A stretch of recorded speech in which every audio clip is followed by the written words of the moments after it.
Perkembangan teknologi telepon pintar saat ini mampu merekam video dengan kualitas yang baik.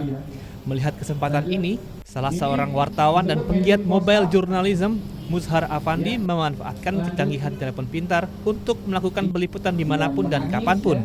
Mushar Afandi yang juga selaku kamerawan TVRI Sumatera Selatan berbagi ilmu dengan masyarakat Kota Palembang tentang bagaimana melakukan peliputan menggunakan telepon pintar sesuai dengan kaidah jurnalistik.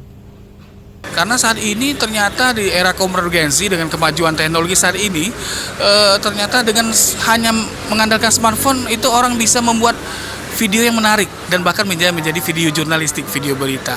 Nah, disinilah kita saling sharing bagaimana sih seharusnya kita menggunakan smartphone dalam hal mengambil berita, mungkin dari teknik pengambilan gambarnya, gimana seharusnya.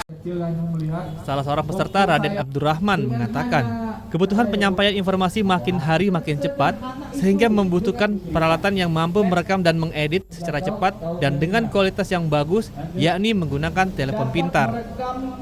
Ya, ini kegiatan penting sekali atau kegiatan bermanfaat sekali. Kami berharap ini terus dilakukan ataupun nanti akan dipatenkan, dan kami minta juga Mojo ini juga menggali potensi yang ada pada adik-adik pelajar, adik-adik mahasiswa, sehingga sembari mereka bermain HP itu akan menghasilkan uang sendiri bagi mereka dan bisa membuat mereka mandiri. Melalui telepon pintar, masyarakat dapat merekam visual berita, membuat naskah, bahkan hingga tahap pengeditan yang siap siar baik melalui televisi maupun media sosial. Restu Adi Pratama, TVRI Sumsel melaporkan.